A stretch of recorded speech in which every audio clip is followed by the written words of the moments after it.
don't want it to fail, but it may be failing. So the concentration of germanium, that is in the silicon germanium, we introduce germanium. The concentration is only 15%, 10 to 15%.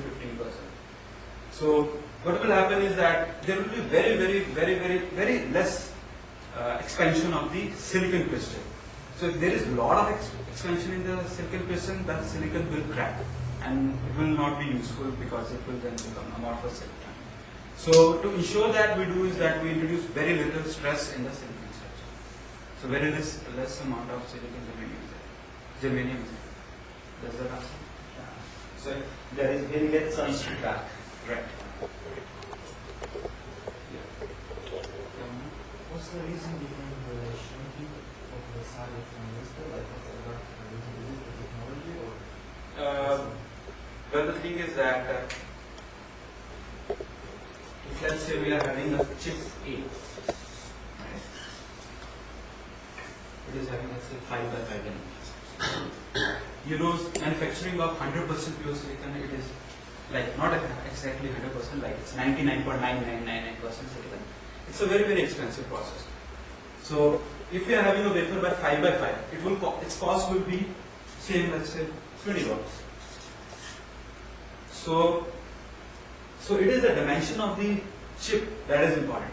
If we shrink the size of the transistor, the same thing will be able to manufacture in size 2.5 and 2.5. So the price of the transistor will be half, $10. So that is the reason even the computers, they are becoming very cheaper, because what is happening is that the size of the silicon is decreasing, and that is actually improving the performance also and making the chips very cost effective also, very economical also. And physically, we reduce the size of the transistor. How do we make this process? Is it due to the development in the technology, or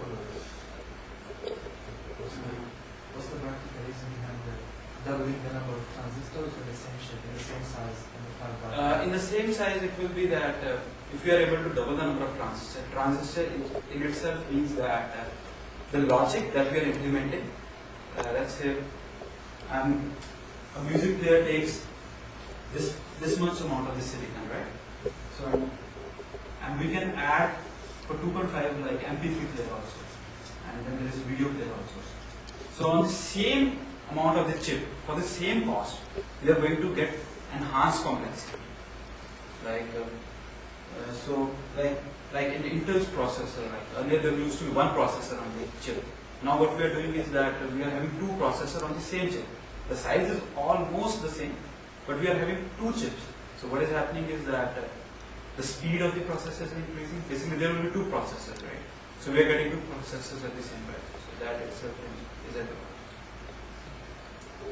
Do you think Hassan can see that corner? Do you see it? No, not quite. I walked over there. So. Yeah, sorry about that. We can wrap up now, or if there's one more question, we could do one more. Sorry, the last slide.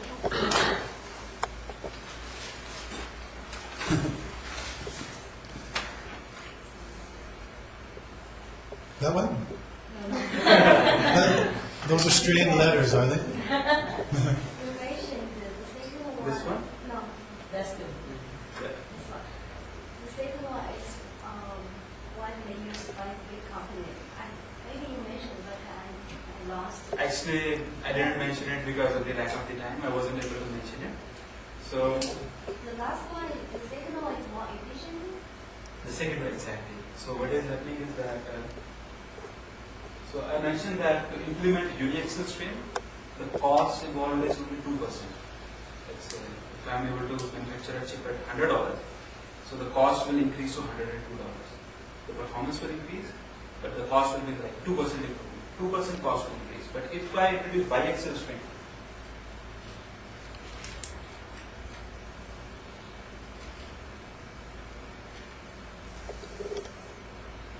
so basically what will happen is that it will increase the cost 2 times. So the chip that is available for $100, it will become for $200. So this is a major factor that we are using uniaxial. Another factor is that the performance of uniaxial is also better than that of biaxial. So that is why all the big companies like Intel and AMD they are using uniaxial stream. But why this one is, the cost is double? The cost is double because what you see is that actually I didn't get a time to explain the fabrication process of uniaxial stream. So what is happening is that But now you just have half a minute to do this. uh, so like in normal process, what is there is that there is only this silicon substrate. So in silicon substrate, like these are extra steps only. These are not there in the normal process.